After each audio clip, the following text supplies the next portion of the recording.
Hello everyone, good morning. कैसे हैं आप लोग? स्वागत है आपका खान ग्लोबल स्टडीज के ऑफिशियल ऐप पर। मैं आपका जीएस मेंटर ज्ञान प्रकाश झा आपके सामने हाजिर हूं साइंस में फिजिक्स की अगली क्लास लेकर। And today we are going to discuss work, energy and power. कल हम लोग बात कर रहे थे वर्क की, आज हम लोग बात करेंगे एनर्जी की, और फिर उसके बाद हम लोग डिस्कस करेंगे पावर को। और कल आई थिंक हमारा टॉपिक, कल तो नहीं, हाँ लेकिन नेक्स्ट आज के बाद 2 और क्लास में हमारा ये टॉपिक जाकर के कंप्लीट हो।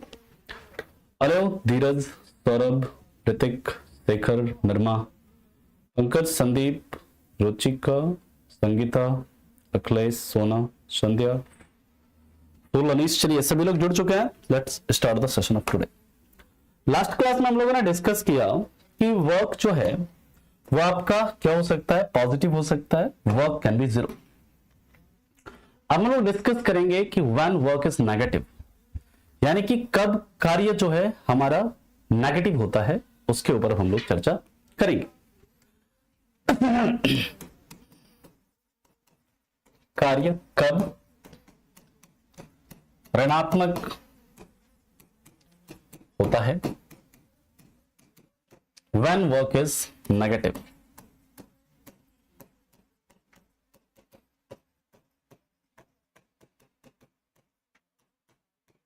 नेगेटिव समझिएगा।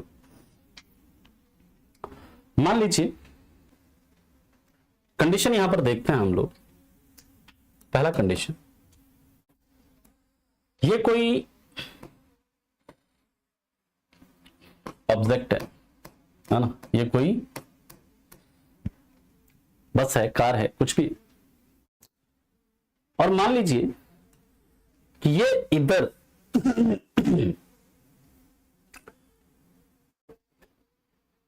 मूव कर रहा है और इधर इसके ऊपर मान लीजिए क्या है, 500 न्यूटन का फोर्स लगा हुआ है, ठीक है। और इधर इसी डायरेक्शन में डिस्प्लेसमेंट हो रहा है, मान लीजिए कितना, 10 मीटर का डिस्प्लेसमेंट हो रहा है, 10 मीटर का विस्थापन हो रहा है, ठीक है। लेकिन यहां पर ये सरफेस जो है ना, ये सरफेस क्या है, ये सरफेस रफ है।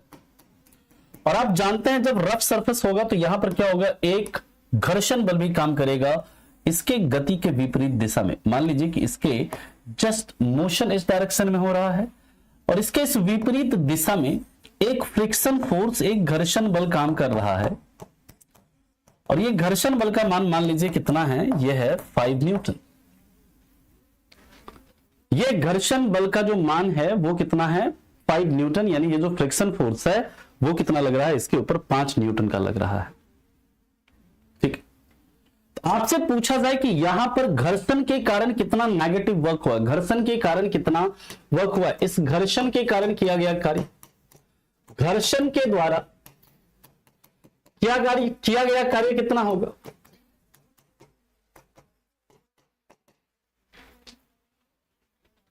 तो यहां पर देखिए घर्षण बल मोशन किस डायरेक्शन में हो रहा है, डिस्प्लेसमेंट किस डायरेक्शन में हो रहा है, इस डायरेक्शन में। जो फ्रिक्शन फोर्स लग रहा है वो किस डायरेक्शन में लग रहा है, इस डायरेक्शन में। समझिएगा,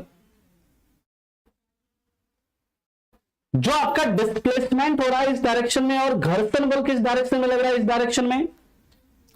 इस दोनों के बीच अगर आप एंगल निकालेंगे, कितना एंगल हो जाएगा इस दोनों के बीच, इस दोनों के बीच का कोण कितना हो जाएगा, 180 डिग्री। क्या हो जाएगा, 180 डिग्री। और आप जानते हैं इस घर्षण के द्वारा या घर्षण के कारण जो किया गया कार्य होगा, यानी कार्य बराबर क्या होता है, आप जानते हैं F D cos theta. F D cos theta यानी कि क्या हो जाएगा, एफ डी कॉस 180 डिग्री। और आप जानते हैं कॉस 180 डिग्री का जो मान होता है वो कितना होता है, -1 होता है। cos 180 डिग्री का मान कितना होता है, -1। यानी कि यहां पर क्या हो जाएगा, फोर्स कितना है, फ्रिक्शन फोर्स 5 न्यूटन, डिस्प्लेसमेंट कितना है 10, और यहां पर cos 180 डिग्री क्या हो जाएगा, -1, यानी कितना हो जाएगा, -50 जूल। यानी कि यहां पर जो घर्षण के द्वारा जो किया गया कार्य है वो क्या है, ऋणात्मक है। क्या है, ऋणात्मक है। क्लियर, बात समझ में आ गई। तो पहला कंडीशन ये है।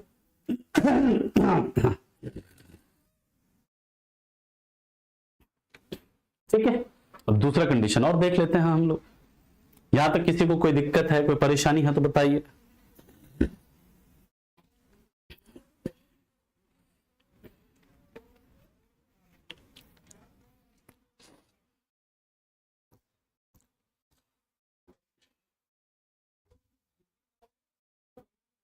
ठीक है, मैं फिर से एक बार रिपीट कर दे रहा हूं। जैसे मान लीजिए ये कोई कार है, इसके ऊपर 500 न्यूटन का फोर्स लगाया, वो इस डायरेक्शन में मूव कर रहा है और इसमें मान लीजिए 10 मीटर डिस्प्लेसमेंट हुआ है। लेकिन यहां पर इसके ऊपर घर्षण बल, ये रफ सरफेस पर मूव कर रहा है, जिसके कारण इस पर जो घर्षण बल है वो कितना लग रहा है, 5 न्यूटन का। आपसे पूछ रहा है इस घर्षण बल के कारण किया गया कार्य क्या हो। इस घर्षण के द्वारा ये जो घर्षण बल लग रहा है उसके कारण वर्क क्या होगा। तो देखिए घर्षण आपका किस डायरेक्शन में लग रहा है, इस डायरेक्शन में। विस्थापन किस डायरेक्शन में हो रहा है, इस डायरेक्शन में। तो फोर्स, घर्षण बल और जो इसका डिस्प्लेसमेंट है, विस्थापन है, उसके बीच का कोण क्या हो जाएगा, इसके बीच का कोण कितना हो जाएगा, 180 डिग्री। ठीक, तो यहां पर घर्षण बल के द्वारा किया गया कार्य क्या होगा, तो याद रखिएगा इसके द्वारा किया गया कार्य क्या होगा, एफ डी कॉस थीटा। यहां पर क्या है, कॉस 180 डिग्री है, कॉस 180 डिग्री का मान क्या हो जाएगा, -1। ये हो जाएगा घर्षण बल के कारण किया गया कार्य 5 × 10 × -1 यानी -50 जूल। लेकिन अगर आपसे पूछा जाए कि ओवरऑल वर्क क्या होगा इसमें, ओवरऑल कितना कार्य किया गया होगा इसमें, तो इसके कारण जो आपका वर्क डन होगा वो कितना हो जाएगा, 5000 जूल। और इसमें कितना माइनस जूल, ये ऋणात्मक है, कितना हो जाएगा 4950 जूल। ये आपका ओवरऑल वर्क डन होगा इसमें। बात समझ में आ गई। अरे भाई 500 न्यूटन, ये मैं क्या बोल रहा हूं, यहां पर लिखा हुआ है घर्षण के कारण किया गया कार्य लिखा हुआ है यहां पर। तो घर्षण बल का मान लेंगे ना, घर्षण बल कितना है, 5 न्यूटन है। यहां पर कौन सा घर्षण के द्वारा किया गया क्या कार्य कितना होगा, 5 Newton into 10 into -1 -50 joule. Overall work अगर आपसे पूछे तो इधर जो मूव कर रहा है इसके कारण क्या हो जाएगा, 5000 जूल। इधर क्या हो रहा है, -50 जूल। ओवरऑल वर्क कितना हो जाएगा, 5000 प्लस माइनस मतलब जो है 5000 जूल, और इसमें ये जो -50 जूल घटा देंगे, ओवरऑल वर्क डन कितना हो जाएगा इसका, 4950 जूल।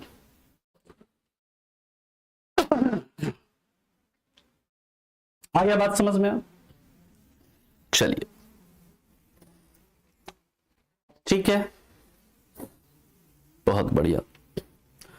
अब हम लोग बात करते हैं इसके आगे। अरे 5000 कहां से आया, इस फोर्स के कारण जो इसके ऊपर कार्य किया गया होगा, इस फोर्स के कारण कितना, 500 Newton into 10, force into displacement होता है ना, और यहां पर तो थीटा क्या होगा, 0 डिग्री हो जाएगा। तो 500 इंटू 10 कितना हो जाएगा, 5000 जूल हो जाएगा। कल इतना क्वेश्चन कराया आप लोगों को इससे रिलेटेड, इतना क्वेश्चन कराया।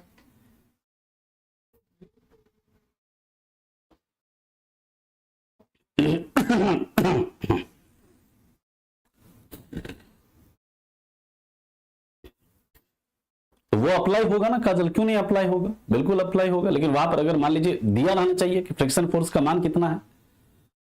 ठीक है, चलिए मैं फिर से एक बार समझा देता हूं, थोड़ा क्लास में ना ध्यान से मतलब सुनो जो भी मैं बताता हूं, है ना। ऐसे आप एक चीज को मतलब बार बार रिपीट करेंगे तो फिर तो हमारा पता चला कि सिलेबस फिजिक्स में रह गया।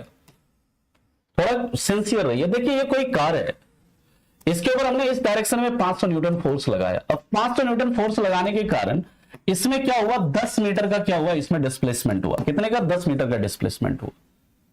लेकिन यहां पर एक ये रफ सरफेस पर चल रहा है, तो रफ सरफेस पर चल रहा है तो इसके ऊपर एक घर्षण बल लग रहा था, कितना, 5 न्यूटन का। तो पहला जो मैंने आपसे पूछा कि घर्षण के कारण कितना कार्य किया गया, घर्षण के कारण किया गया कार्य, जो घर्षण लग रहा है उसके कारण किया गया कार्य क्या होगा, समझो। घर्षण के कारण किया गया क्या है, घर्षण देखो किस डायरेक्शन में लग रहा है, इस डायरेक्शन में। विस्थापन किस दिशा में हो रहा है, इस डायरेक्शन में। तो बल और विस्थापन के बीच का यहां पर कौन क्या हो जाएगा, घर्षण बल और विस्थापन के बीच का कौन कितना, 180 डिग्री। अब घर्षण के कारण जो किया गया कार्य होगा, कार्य बराबर क्या हो जाएगा, एफ डी कॉस थीटा। लेकिन यहां पर थीटा कितना है, 180 डिग्री, यानी कि एफ डी कॉस 180 डिग्री क्या हो जाएगा, एफ डी इंटू -1, क्योंकि cos 180 डिग्री का मान कितना होता है, -1। अब आप देखिए घर्षण के कारण किया गया कार्य पूछ रहा है, तो घर्षण बल का मान कितना है, 5 न्यूटन। डिस्प्लेसमेंट कितना हो रहा है, 10 मीटर हो रहा है, इंटू -1 कितना हो गया, -50 जूल। लेकिन अगर आपसे पूछे कि पूरा एंटायर उसमें कितना कार्य किया गया,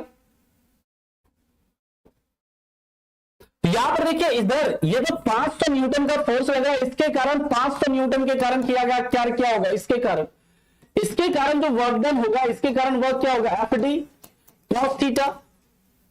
लेकिन यहां पर फोर्स भी इसी डायरेक्शन में, डिस्प्लेसमेंट भी इसी डायरेक्शन में, यानी कि थीटा क्या है, 0 डिग्री, यानी कि ये क्या हो जाएगा, एफ डी कॉस 0। कॉस 0 का मान जानते हैं आप 1 होता है, यानी ये क्या हो जाएगा, एफ इंटू डी। लेकिन यहां पर जो फोर्स है कितना है, 500 न्यूटन है, इंटू डिस्प्लेसमेंट कितना है, 10 है, यानी कितना हो गया, ये 5000 जूल हो गया। तो ओवरऑल वर्क डन क्या हो गया, 5000 जूल प्लस -50 जूल। तो टोटल वर्क डन क्या हो जाएगा, टोटल वर्क यानी कुल किया गया कार्य क्या हो जाएगा, 5000 -50 कितना हो जाएगा, 4950 जूल हो जाएगा। आ गया समझ में सबको, अब समझ में आया, हाँ ही नहीं बोलो।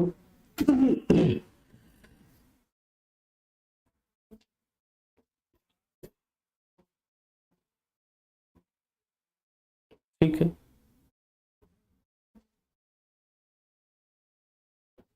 चलिए, तो ये समझ में आ गया कि नेगेटिव वर्क कब होगा। चलिए अब हम लोग बात करते हैं इसके बाद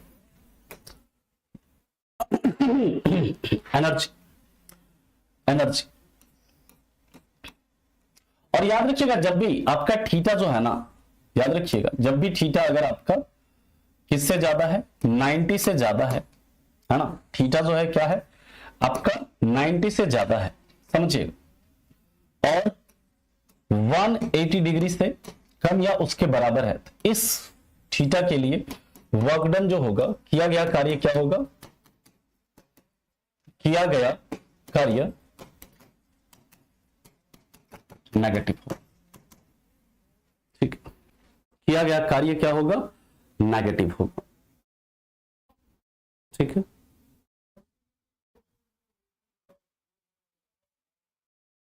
यानी अगर थीटा का मान क्या है, 90 डिग्री से ज्यादा और 180 डिग्री से कम या उसके बराबर है, इस बीच में है अगर थीटा का मान,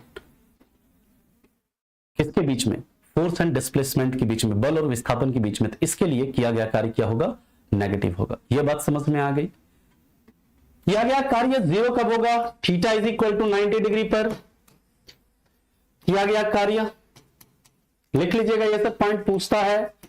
किया गया कार्य 0, अगर आपका थीटा 0 से क्या है, बड़ा है, और 90 से क्या है, 0 से बड़ा या बराबर है और 90 से कम है, इसके लिए किया गया कार्य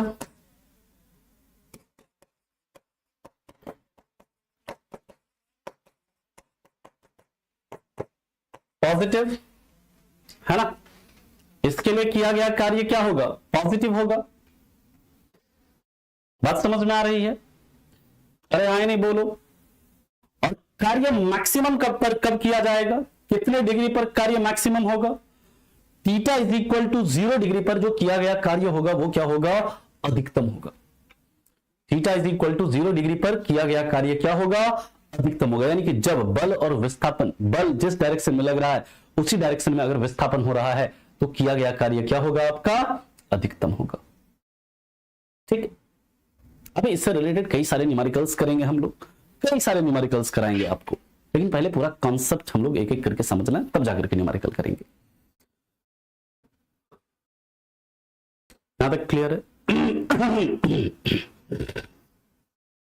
ज्योति एग्जाम का क्वेश्चन आंसर बताएंगे क्या, सिर्फ क्वेश्चन आंसर बताना है, नहीं ना, सिर्फ क्वेश्चन आंसर बताने से काम चल जाएगा?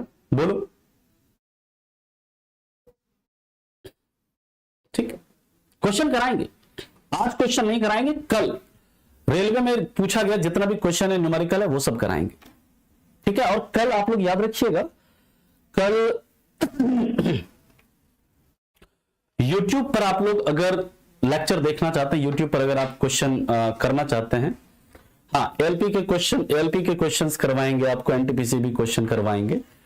याद रखिएगा कि कल जो है आपका 1 से 3 बजे के बीच में, कल आपका टेक्नीशियन का मैराथन है यूट्यूब पर, जिसमें कि 1 से 3 के बीच में हम कंप्लीट साइंस के क्वेश्चन कराएंगे आपको, मतलब फिजिक्स, केमिस्ट्री, बायो, उस कंप्लीट साइंस के क्वेश्चन करवाएंगे। तो जिसको भी क्वेश्चन की प्रैक्टिस करनी है वो वहां पर आप ज्वाइन कर सकते हो, जिसमें कि जितना हम लोगों ने पढ़ा है उससे रिलेटेड क्वेश्चन भी रहेगा। उसमें खास करके हम ज्यादातर पीवाईक्यू क्वेश्चन करेंगे, खास करके एलपी के मतलब आरपीएफएसआई के, साथ ही साथ एनटीपीसी के, ग्रुप डी के, है ना, उन सब के पीवाईक्यूज वहां पर डिस्कस करेंगे। तो आप लोग जिसको भी अगर क्वेश्चन की प्रैक्टिस करनी है तो you can join. 1 to 3 PM पर केजीएस रेलवे एग्जाम पर होगा, है ना। क्योंकि देखो इस बीच में ना, इस बीच में कॉस्ट का मान ना, इस बीच में क्या होता है, पॉजिटिव होता है। इस बीच में कॉस्ट का मान क्या होता है, नेगेटिव होता है, और यहां पर कॉस्ट का मान क्या होता है, 0 होता है, इसलिए ऐसा होता है।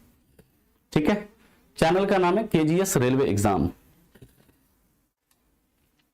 अब हम लोग बात करते हैं एनर्जी। आप लोग बताइए एनर्जी का मतलब क्या समझते हैं आप लोग, व्हाट इज एनर्जी, यानी ऊर्जा। ऊर्जा का मतलब क्या है?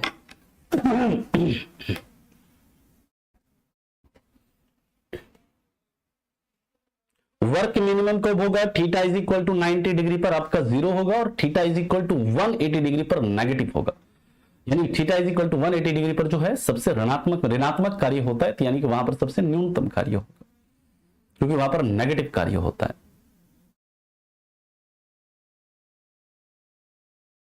ठीक है, याद रखिएगा जब हम लोग कार्य करने की क्षमता को क्या कहते हैं, कैपेसिटी। कार्य करने की क्षमता को बहुत ध्यान से समझिएगा, यहां से भर भर के क्वेश्चन पूछता है रेलवे। कार्य करने की क्षमता को क्या कहते हैं, ऊर्जा कहते हैं। कार्य करने की क्षमता को क्या कहते हैं, ऊर्जा कहते हैं। यानी कि एफिशिएंसी और capacity to do work is called energy. Capacity और efficiency to do work is called energy. और यह एक कैसी राशि है, यह एक अदिश राशि है। यह एक कैसी राशि है, यह एक अदिश राशि है, यानी कि it is a scalar quantity. It is a scalar quantity. याद रखिएगा इसका जो एसआई यूनिट होता है वो क्या होता है, वो होता है आपका जूल। वही सब जो किसका था, आपका वर्क का था, वही सब इसका भी यूनिट हो जाएगा, जूल, या फिर केजी मीटर स्क्वायर पर सेकेंड स्क्वायर, है ना, या फिर वही आपका न्यूटन मीटर भी हो सकता है ना, ये सब इसका भी यूनिट है। ठीक है, अर्ग भी हो सकता है। ठीक, लेकिन याद रखिएगा यहां पर ध्यान से समझना है कि इसे मेजर किससे करता है एनर्जी को, इट इज, इसे पहले इसकी वीमा लिख लीजिए। वीमा जो है वर्क का जो है वही वीमा हो जाएगा, mL2T-2। ये सब तो आपको अब याद हो गया होगा। लेकिन इसे मेजर किससे करते हैं, तो याद रखिएगा इसे कैलोरी मीटर से मेजर करते हैं। और कैलोरी मीटर में किसका यूज होता है, यानी कि ऊर्जा को भी किससे मेजर किया जाता है, कैलोरी मीटर से मापा जाता है। हीट को भी कैलोरी मीटर से मापा जाता है, क्योंकि हीट क्या है, हीट भी तो क्या है, heat is a form of energy. उष्मा क्या, वो भी तो ऊर्जा का एक रूप ही है। ठीक है, और कैलोरी मीटर में कैलोरीमीटर में किसका यूज होता है? याद रखिएगा, कॉपर यानी कि तांबा का यूज होता है। कैलोरीमीटर में किसका यूज होता है? तांबा का यूज होता है। इस चीज को आप याद रखेंगे। फटाफट से लिखिए, फिर चलते हैं इसके आगे, अगले पॉइंट पर मूव करेंगे।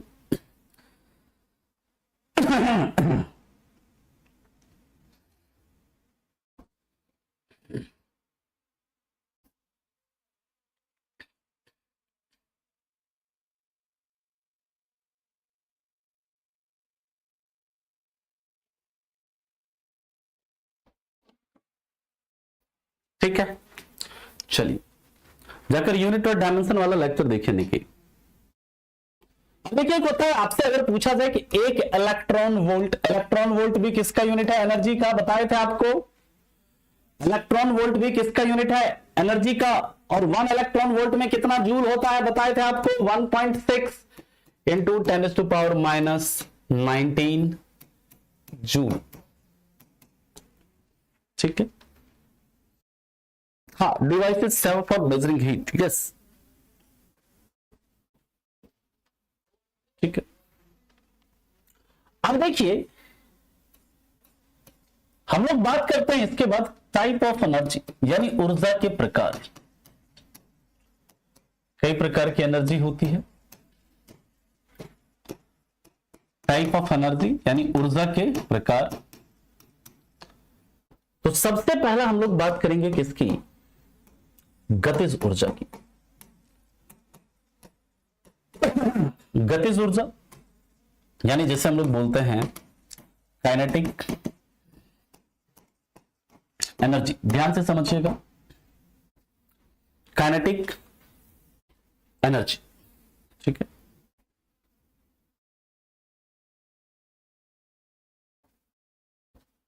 अरे कैलोरीमीटर एक डिवाइस है पांडे, और जो किलो कैलोरी का मतलब कि 1000 कैलोरी, यानी कि 4200, मतलब 1000 कैलोरी हो जाएगा। किलो कैलोरी का मतलब है ना 1000 कैलोरी।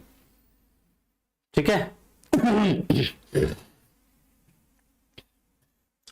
गतिज ऊर्जा का मतलब क्या है? गतिज ऊर्जा का मतलब याद रखिएगा, किसी पिंड की गति के कारण उसमें निहित ऊर्जा को, किसी पिंड की गति के कारण उसमें निहित ऊर्जा को क्या कहता है सर? गतिज ऊर्जा कहते हैं। क्या बोलते हैं? गतिज ऊर्जा कहते हैं।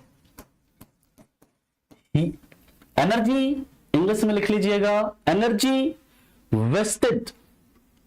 हाँ, 1 EV है, 1 EV। Yes, energy wasted in any body due to motion of the body, due to motion of the body is called kinetic energy। और याद रखिएगा, अगर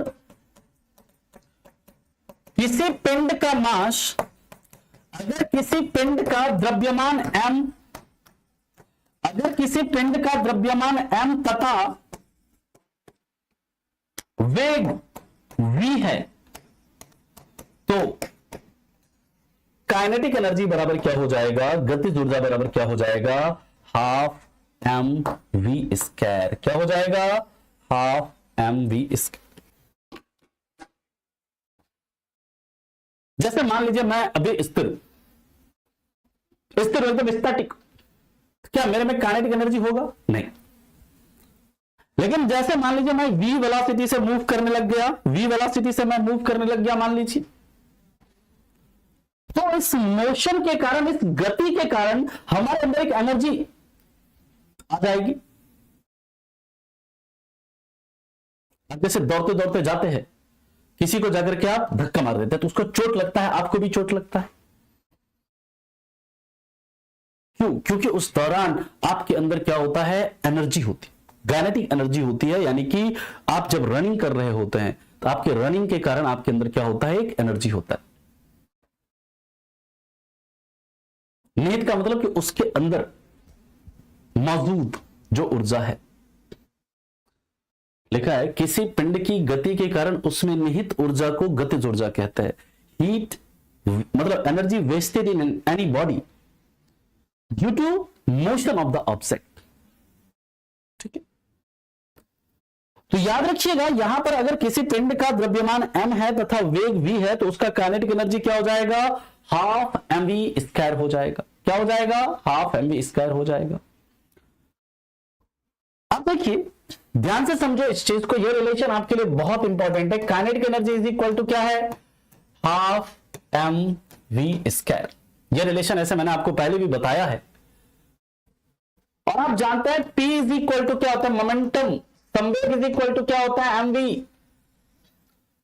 और ये रिलेशन आपको बताया था काइनेटिक एनर्जी और मोमेंटम के बीच में क्या रिलेशन है। Kinetic energy is equal to क्या है, p स्क्वायर बटे क्या है,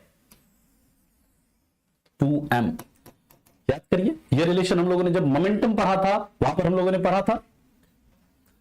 ईवी का हिंदी नहीं है, ईवी का फुल फॉर्म है इलेक्ट्रॉन वोल्ट, है ना, इलेक्ट्रॉन वोल्ट, वो है ईवी का फुल फॉर्म। अब यहां से देखिए क्वेश्चन क्या बनता है, क्वेश्चन ध्यान से समझिएगा। क्वेश्चन मैं लिख रहा हूं, ध्यान से क्वेश्चन को समझिएगा। तो मैं क्वेश्चन लिख रहा हूं, वो क्वेश्चन करना है आपको।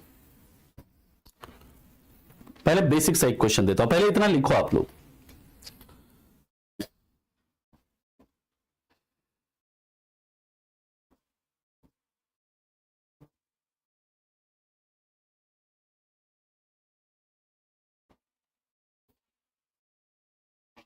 क्वेश्चन लिखा है, क्वेश्चन है अगर किसी पिंड की गतिज ऊर्जा, अगर किसी पिंड की गतिज ऊर्जा एवं संवेग का मान बराबर हो,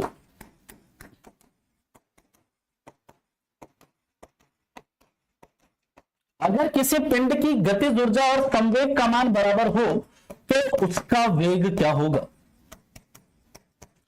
If kinetic energy and momentum of an object is equal, if kinetic energy and momentum of any object is equal, then what is velocity of the object? यानी अगर किसी पिंड की गतिज ऊर्जा एवं संवेग का मान बराबर हो तो उसका वेग क्या होगा, ये आपको बताना है। P क्या है यहां पर सर, P है मोमेंटम। मोमेंटम यानी संवेग, क्या है ये, संवेग।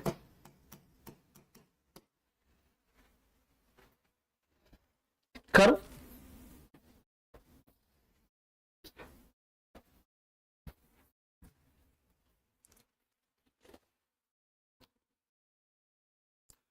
नहीं, चंचल संडे को नहीं होगी, सैटरडे कल होगी ना, 1 से 3 के बीच में बताया ना, कल 1 से 3 के बीच में होगी। ये क्लास तो आपकी होगी ही होगी। अरे इंग्लिश में तो बोल दिया, 2-3 बार बोल दिया। If kinetic energy and momentum of any object is equal then what is velocity of the object. Simple सा क्वेश्चन है। निकी आपने आई थिंक प्रीवियस लेक्चर्स नहीं देखे हैं, पहले आप प्रीवियस लेक्चर्स देखिए तब यहां पर आइए। प्लीज रिक्वेस्ट है, जिन बच्चों ने प्रीवियस लेक्चर्स नहीं देखे हैं पहले जाकर के वो प्रीवियस लेक्चर्स देखें, नहीं तो फिर इस तरह की समस्याएं आएगी। It's humble request to everyone. ठीक है, हम देखो यहां पर क्या है, काइनेटिक एनर्जी बराबर क्या है, मोमेंटम है सर, कुछ नहीं है क्वेश्चन में। काइनेटिक एनर्जी क्या होता है, हाफ mv स्क्वायर, मोमेंटम क्या होता है mv, ये दोनों बराबर है। काट दो ना, v को v से काटो, m को m से काटो, तो v/2 इज इक्वल टू क्या हो गया, 1। v इज इक्वल टू क्या हो गया सर, 2 मीटर पर सेकेंड। अरे बताओ कुछ है सवाल में, बोलो। तो जो क्वेश्चन कहता है वो कर दो ना, सिर्फ जो क्वेश्चन कह रहा है उसको सिर्फ कर दो। अगला क्वेश्चन देखते हैं इससे related, next question.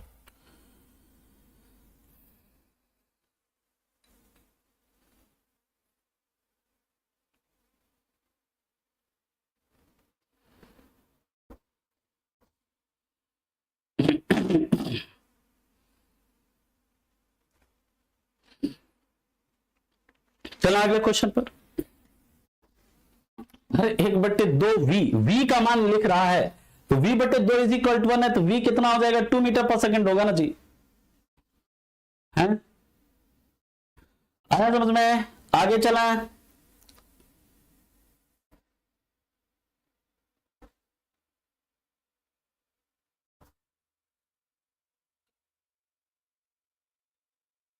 P square by 2m है ना, पी स्क्वायर बाय 2m है।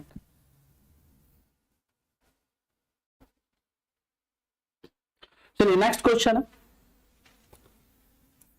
ये बहुत अच्छा क्वेश्चन है, ध्यान से पढ़िएगा। अगर दो पिंड x तथा y का द्रव्यमान समान है तथा इसका वेग u तथा 3u है, तो इसके काइनेटिक एनर्जी के बीच क्या संबंध होगा? मैं ऑप्शन दे दे रहा हूं आपको, ऑप्शन दे दे रहा हूं।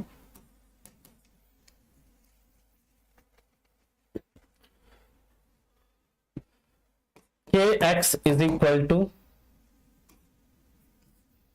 3ky, 3kx is equal to ky, kx is equal to 9ky, 9kx is equal to ky।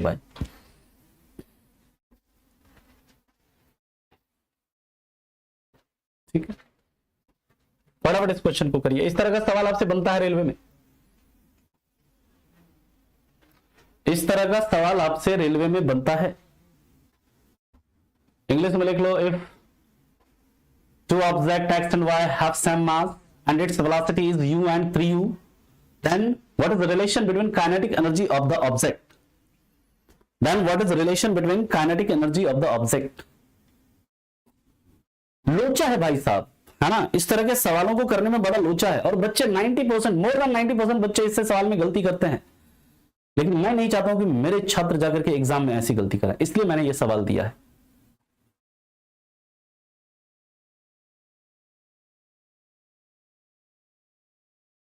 यहां पर किसी का ए आएगा, किसी का सी आएगा, किसी का बी आएगा, किसी का डी आएगा, जबकि लॉजिक बहुत सिंपल है, क्वेश्चन बहुत सरल है, और बच्चे 90% बच्चे क्या करते हैं, गलती करते हैं इसमें। अब सिंपल है ना, मान लो दोनों का मास समान है, मान लो मास क्या है सर, kx बराबर क्या हो जाएगा, हाफ एम यू का स्क्वायर होगा या नहीं होगा, बताओ होगा या नहीं? के वाई क्या हो जाएगा, हाफ एम इंटू 3 यू का स्क्वायर, ये क्या हो जाएगा, हाफ m इंटू 9u का स्क्वायर। अरे हाँ या नहीं बोलो, ये क्या हो जाएगा, 9 इंटू हाफ एम यू का स्क्वायर। ये क्या है, kx आया, सॉरी ky है ये। तो यहां पर हाफ एम यू की जगह पर हम क्या, हाफ एम यू स्क्वायर की जगह पर हम kx लिख सकते हैं क्या, बताओ क्या हो जाएगा, ky इज इक्वल टू क्या हो जाएगा, 9kx हो जाएगा। होगा या नहीं होगा, अरे बोलो।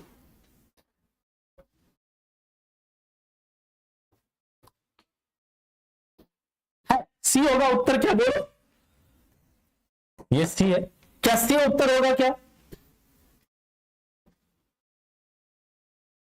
नहीं होगा सी।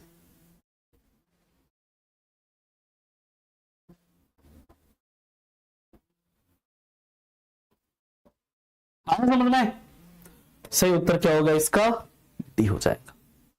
कुछ था क्वेश्चन में, आप लोग बताइए, खुद से सोचिए, कुछ क्वेश्चन में था, आपसे एक क्वेश्चन गलत होना चाहिए था, बोलो।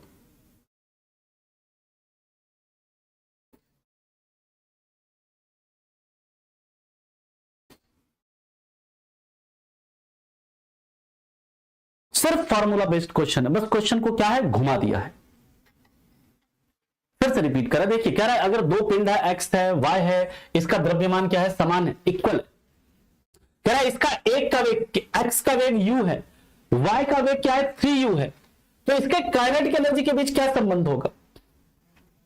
हम सिंपल कर लेगा, मान लेते हैं दोनों का मास कितना है, m मान लेते हैं। अरे 3u है, u यहां पर u और 3u लिखा है, ये 3u।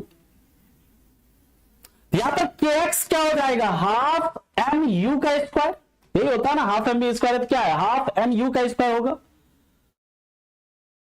ky क्या हो जाएगा, हाफ एम इंटू 3u का स्क्वायर, 3u का स्क्वायर, 3u का स्क्वायर करोगे तो क्या होगा, ये 9u स्क्वायर हो जाएगा।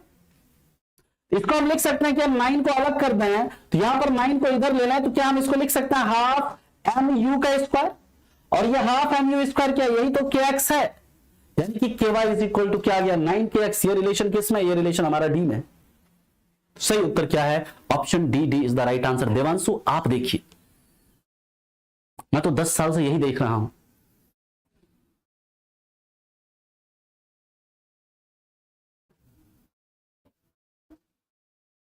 बात समझ में आए, क्लियर है सबको, किसी को कोई दिक्कत?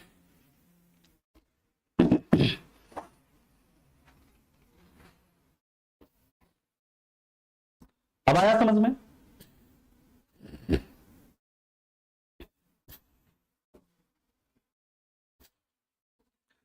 देवांशु जी आपको समझ में आया?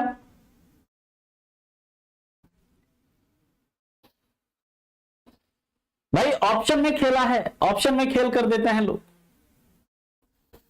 चलो अगला क्वेश्चन, अगर दो पिंड के संवेग का अनुपात 1:3 है, तो उसके काइनेटिक एनर्जी का, अगर दो पिंड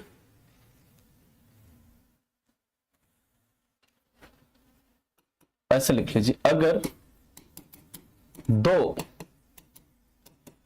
समान द्रव्यमान वाले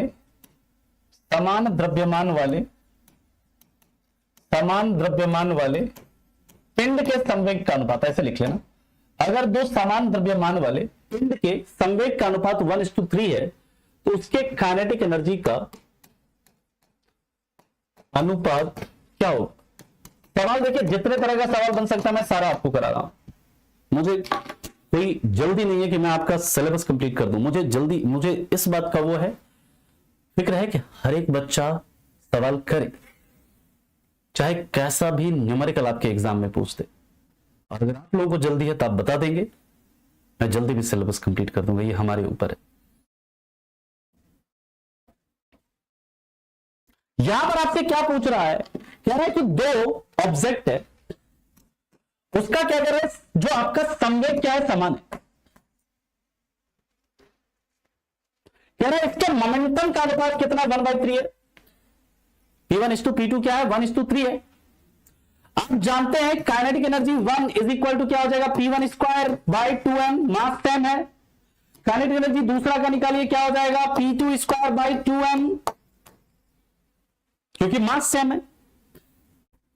दोनों का रेशियो निकाल दो, दोनों का रेशियो निकाल दीजिए, काइनेटिक एनर्जी 1/काइनेटिक एनर्जी 2 बराबर क्या हो जाएगा, P1²/2m बटे P2²/2m, है ना, 2m कैंसिल, यानी kinetic energy kinetic energy 2 is equal to क्या हो गया, P1²/P2²। इसका रेशियो है क्या, 1/3। तो काइनेटिक एनर्जी 1 और काइनेटिक एनर्जी 2 का रेशियो क्या हो जाएगा, 1/3 का स्क्वायर क्या हो जाएगा, 1/9, यानी 1:9 हो जाएगा ये रेशियो।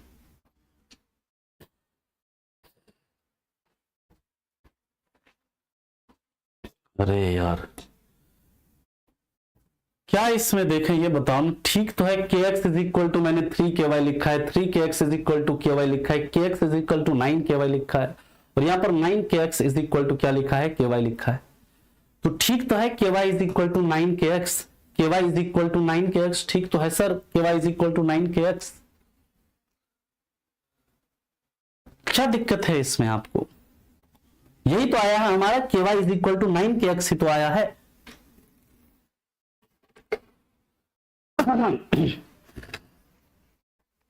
आया ये क्वेश्चन समझ में सबको?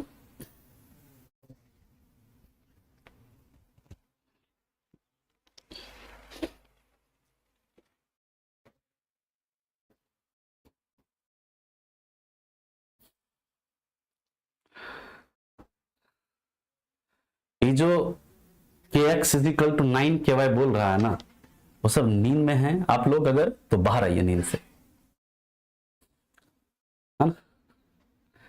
के वाई इज इक्वल टू 9 के एक्स इतनी बार समझाए भाई। यहां पर के वाई निकाले, क्या आया? हाफ एम इंटू 9 यू का स्क्वायर। 9 हमने बाहर ले लिया, ये आ गया हाफ एम यू स्क्वायर। क्या आया है? ये के वाई आया है 9 into half m u square. तो ये हाफ एम यू स्क्वायर किसका वैल्यू है? के एक्स का वैल्यू। यहां पर हमने क्या किया? सिंपली के एक्स पुट कर दिया। के वाई इज इक्वल टू हमारा क्या आया? 9 के एक्स आया।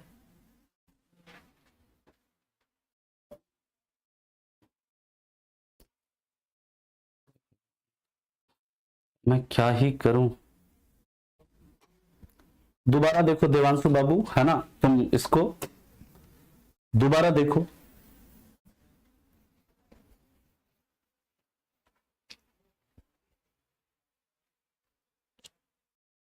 अच्छा नहीं लगाए, यहां पर लगा दिए, लो, है ना, लगा दिया, यहां पे हो गया। अगले सवाल पर चलें। अगले सवाल पर चलें। अरे तो y के साथ तो 3u ही है भाई। यहां पर y के साथ मैंने कहा नहीं लिखा है 3u, 3u का स्क्वायर ही तो लिखा है यहां पर। क्या तकलीफ है इस सज्जन को?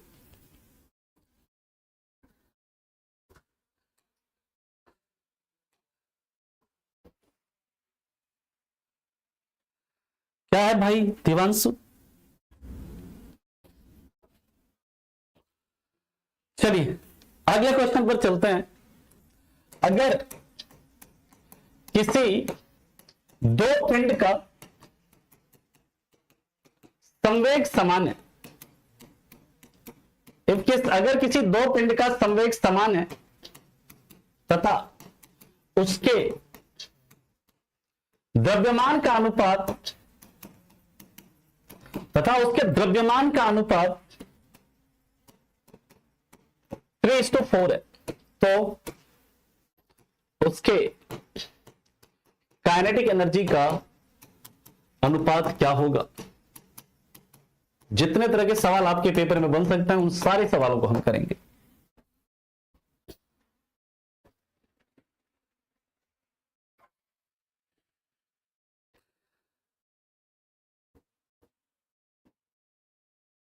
वेरी गुड, काफी बच्चे यहां पर सही उत्तर दे रहे हैं। और जब उत्तर आप लोग सही देते हैं तब मुझे काफी खुशी होती है कि मैं आप लोगों को समझाने में सफल हो चुका हूं। और ये सब सवाल आसान नहीं है।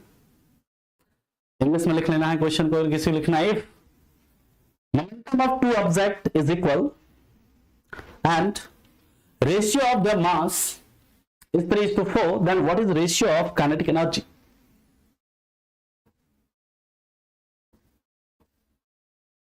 और आप देख सकते हैं 90% स्टूडेंट यहां पर इनकरेक्ट उत्तर दे रहे हैं। 90% स्टूडेंट गलत उत्तर दे रहे हैं। सिर्फ कुछ बच्चों ने इसका सही उत्तर दिया। जो शुरू के 3-4 बच्चे थे उन्होंने बस सही उत्तर दिया। चलिए देखते हैं, समझो। Kinetic energy 1 is equal to क्या? P1 स्क्वायर बटी 2m 1। काइनेटिक एनर्जी 2 क्या हो जाएगा? P2 स्क्वायर बटी 2m2। इस दोनों का अनुपात निकालना है, दोनों को डिवाइड करो, यही करना है ना जी। अब कह रहे P1 P2 मोमेंटम इक्वल है, P1 P2 क्या हो जाएगा? कट जाएगा। तो काइनेटिक एनर्जी 1 बटे काइनेटिक एनर्जी 2 बराबर क्या बचा हमारे पास? बोलो। 2m2 बटे 2m1, यही बचाना जी। दो दो काट दो, क्या हुआ? m2 bye m1। और m1 और m2 का रेशियो क्या है? 3:4 है। तो इसका रेशियो क्या हो जाएगा? बोलो, खुद ही बोलो। अब m1:m2 आपका 3:4 है।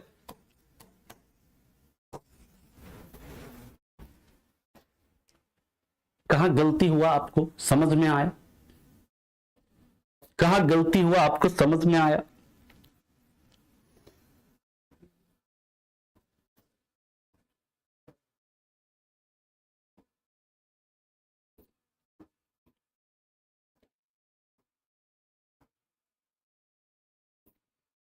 ठीक है, कुछ नहीं करना, जो क्वेश्चन कह रहा है ना वो करते रहिए, फॉर्मूले में पुट करते रहिए। यहां पर क्वेश्चन ने क्या कहा, क्वेश्चन ने कहा कि दो पिंड का संवेग समान है, उसके द्रव्यमान का अनुपात 3:4 है, यानी कि m1:m2 आपको दिया गया है कितना, 3:4 है। कह रहे हैं कि काइनेटिक एनर्जी का अनुपात बताओ, मोमेंटम कह रहा है इक्वल है। हमने लिख दिया काइनेटिक एनर्जी पहले का p1²/2m1, दूसरे का लिखा p2²/2m2, दोनों का रेशियो निकाला तो p1² p2² एक दूसरे से कट जाएगा, क्योंकि p1 और p2 क्या है, इक्वल है। हमारे पास बचेगा क्या, ये बताओ। हमारे पास यहां पर हम काइनेटिक एनर्जी 1 बटे काइनेटिक एनर्जी 2 अगर लिखेंगे तो क्या बचेगा, 1/2m1 बटे 1/2m2, यही बचेगा ना। तो ये 2m2 ऊपर चला जाएगा, यहां पर क्या हो जाएगा, 2m2/2m1, ये दो कट गया तो क्या बचा, m2/m1। आपके पास दिया है m1/m2 कितना है, 3/4 है सर। m2/m1 कितना हो जाएगा, 4/3 हो जाएगा, यानी कि इस दोनों का अनुपात 4:3 हो जाएगा। आ गया कुणाल समझ में?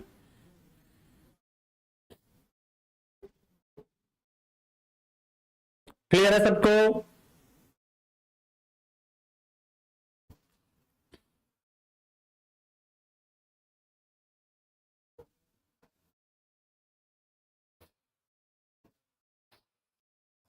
ठीक है, मजा आ रहा है? न्यूमेरिकल से डर तो नहीं लग रहा आप लोगों को?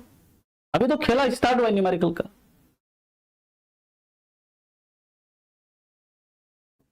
अभी तो न्यूमेरिकल का खेल स्टार्ट हुआ है, अब तो सही न्यूमेरिकल हम लोग देखेंगे।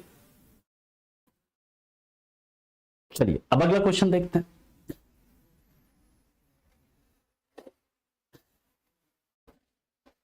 अगला क्वेश्चन है, अगर किसी दो पिंड के गतिज ऊर्जा का अनुपात 4:16 4:25 है और इनका द्रव्यमान समान है, तो इसके संवेग का अनुपात क्या होगा?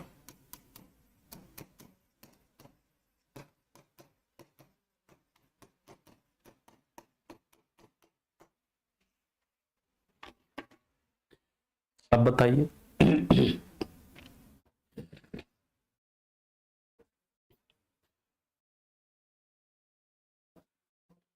ठीक है,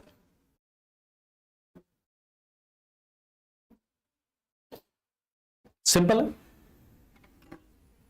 kinetic energy 1 is equal to, मान लीजिए p1² बटे क्या है, 2m1। Kinetic energy 2 is equal to क्या, p2² बटे 2m2। अब यहां पर कह रहे हैं मास समान है इस दोनों का रेशियो निकालो। Kinetic energy 1 is by kinetic energy 2 is equal to क्या हो जाएगा, ये 2m1 2m2 एक दूसरे से कट जाएगा, क्या बच जाएगा, p1² बटे p2²। आपको किसका रेशियो निकालना है, p1 और p2 का। p1 और p2 का रेशियो निकालेंगे तो क्या हो जाएगा, अंडर रूट काइनेटिक एनर्जी 1 बटे काइनेटिक एनर्जी 2। इस दोनों का रेशियो दिया है, कितना दिया है देखो, अंडर रूट 4 बाय क्या हो जाएगा, 25। इसको निकालिएगा क्या हो जाएगा, 2/5, यानी क्या आ गया अनुपात, 2:5। लिख लीजिएगा, if ratio of kinetic energy of two object is 4:25 and its mass is equal then what is ratio of momentum of the object and what is ratio of momentum of the object? ठीक है,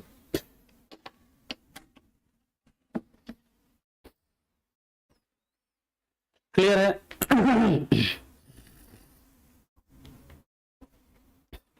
अब एक question और करते हैं, थोड़ा सा और एक लास्ट घुमाया हुआ क्वेश्चन है, उसको कर लेते हैं, फिर ये इस तरह के सवाल आपसे नहीं छूटेंगे। ठीक है, फिर ऐसा कोई भी सवाल आपसे पूछे, आपसे मतलब होगा ही होगा। एक क्वेश्चन और करते हैं।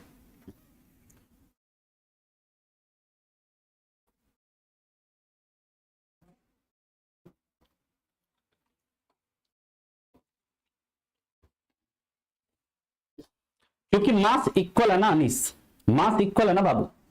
मैकेनिकल एनर्जी क्या है सूरज, बात करेंगे। मैकेनिकल एनर्जी जो होता है योग होता है किसका, मैकेनिकल एनर्जी या टोटल एनर्जी। काइनेटिक एनर्जी और पोटेंशियल एनर्जी का योग होता है। गतिज ऊर्जा और स्थितिज ऊर्जा का जोड़ होता है, उसी को बोलते हैं मैकेनिकल एनर्जी या फिर उसी को बोलते हैं टोटल एनर्जी। अब एक क्वेश्चन और करते हैं हम लोग, और इसके बाद फिर ये अभी में इन सब में सबसे अच्छा क्वेश्चन है ये। अगर किसी दो पिंड के संवेग का अनुपात 2:3 है तथा इसका द्रव्यमान का अनुपात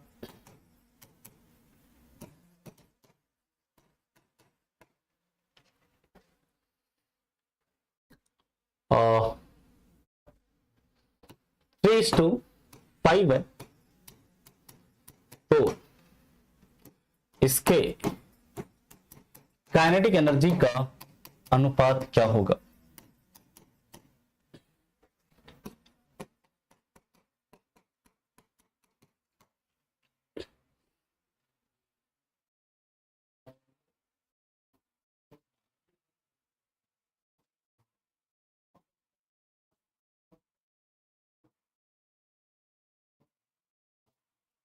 बताइए।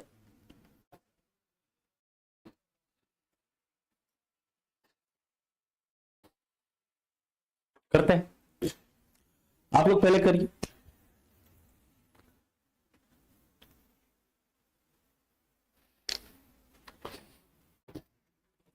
ये क्वेश्चन कर लिया, समझ लोगे मोमेंटम मतलब काइनेटिक एनर्जी और मोमेंटम वाला जो रिलेशन है वो क्लियर। अब देखिए kinetic energy 1 is equal to क्या, P1 स्क्वायर बटे 2m1। काइनेटिक एनर्जी 2 बराबर क्या, P2 स्क्वायर बटे 2m2। ठीक है ना, इस दोनों का रेशियो निकालिए, क्या हो जाएगा, kinetic energy 1 by kinetic energy 2 is equal to क्या हो जाएगा, P1 स्क्वायर बटे P2 स्क्वायर, यही होगा ना, इनटू ऊपर चला जाएगा 2m2, इधर क्या रह जाएगा 2m1, दो काटिए,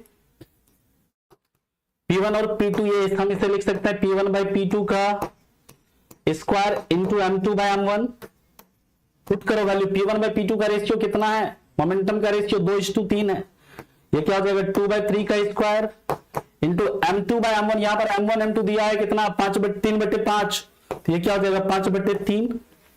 सॉल्व कर लो, 4/9 गुने 5/3 क्या हो जाएगा 20/27। तो जिसका भी 20:27 आ रहा है वो बिल्कुल करेक्ट उत्तर दे रहे हैं। अगर आपने इस सवाल को कर लिया, आपको इस तरह के सवाल में कोई दिक्कत नहीं होने वाला है। आप कोई भी पेपर उठाइए रेलवे का, एएलपी हो, टेक्नीशियन हो, एनटीपीसी हो, ग्रुप डी हो, आरपीएफ हो, कोई भी, और इससे रिलेटेड आप सवाल करना शुरू करिए। देखिए ऐसे चुटकी बजाएंगे क्वेश्चन सॉल्व। समझ में आया, अरे हाँ या नहीं बोलो। अभी के लिए हम लोग इतना ही रखेंगे, क्योंकि अब इससे आगे करेंगे तो आपका भी माथा जो है ना ये हैंग कर जाएगा। अगर आपने ऐसे सवाल कर लिए, समझिए आपको चीजें समझ में आ रही है। ठीक है, कल हम लोग करेंगे रेलवे से रिलेटेड, रेलवे में पूछे गए सवाल, इससे रिलेटेड जो थ्योरी वगैरह है, कुछ क्वेश्चन वगैरह भी है, उसको भी हम लोग करेंगे। ठीक है, नहीं इससे टफ क्वेश्चन नहीं आएगा, है ना। ठीक है, चलो सर क्वेश्चन कहां से मिलेगा, क्वेश्चन आपको मिल जाएगा, बुक ले लाइए मार्केट से जाकर के। चलो बहुत बढ़िया।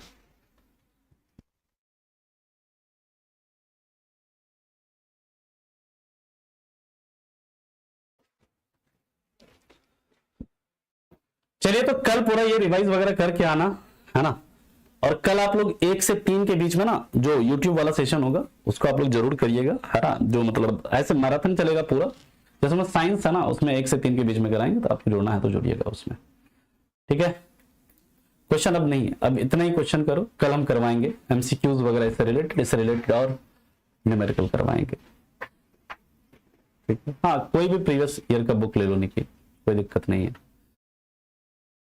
प्रीवियस लेक्चर आपको मिल जाएगा, सब्जेक्ट में जाइए उसमें सारा लेक्चर अवेलेबल है, ठीक है। फिर से समझा दें, देख लो फिर से समझो। देखो काइनेटिक एनर्जी 1 क्या है, P1 स्क्वायर बटे 2m1। काइनेटिक एनर्जी 2 निकाला क्या, P2 स्क्वायर बटे 2m1। कह रहा है कि इसके काइनेटिक एनर्जी का रेशियो क्या है, हमने दोनों को डिवाइड कर दिया, ये क्या हो जाएगा, दोनों को डिवाइड करेंगे बाबू, देखो क्या होगा, P1 स्क्वायर बटे 2m1 बटे P2 स्क्वायर बटे क्या हो जाएगा 2m2, ये होगा। ये P1 बटे क्या हो जाएगा, इसको ये जो आपका 2m2 है ऊपर चला जाएगा, P2 स्क्वायर नीचे रह जाएगा, तो क्या हो जाएगा P1 स्क्वायर बटे P2 स्क्वायर इंटू 2m2 बटे 2m1, दो कट गया। लिख सकते हैं P1 बटे P2 का होल स्क्वायर, इसको लिख सकते हैं M2 बटे M1। अब इसका अनुपात आपको दिया है 2:3, तो हमने पुट कर दिया सिर्फ 2/3 यहां पर। इसका अनुपात दिया आपको M1 और M2 का अनुपात दिया है 3:5, तो ये मैंने M2 का M1 क्या हो जाएगा 5/3, तो यहां पर मैंने पुट कर दिया 5/3, सॉल्व कर दिया, ये आ गया 4/9, ये आ गया 5/3, 4 पंचे 20, 9 तिया 27, 20/27 आ गया, ठीक है। चलिए तो मिलते हैं फिर आपसे हम कल ऐप पर भी क्लास होगी, एप्लीकेशन पर भी होगी क्लास, कल ये वाली क्लास क्यों नहीं होगी, बिल्कुल होगी, ठीक है। तो चलिए मिलते हैं कल आपसे इस टाइम पर नेक्स्ट कल की क्लास में इसके आगे के मुद्दों के साथ। तब तक के लिए आप लोगों का धन्यवाद, thank you so much, bye, take care and have a good day, thank you.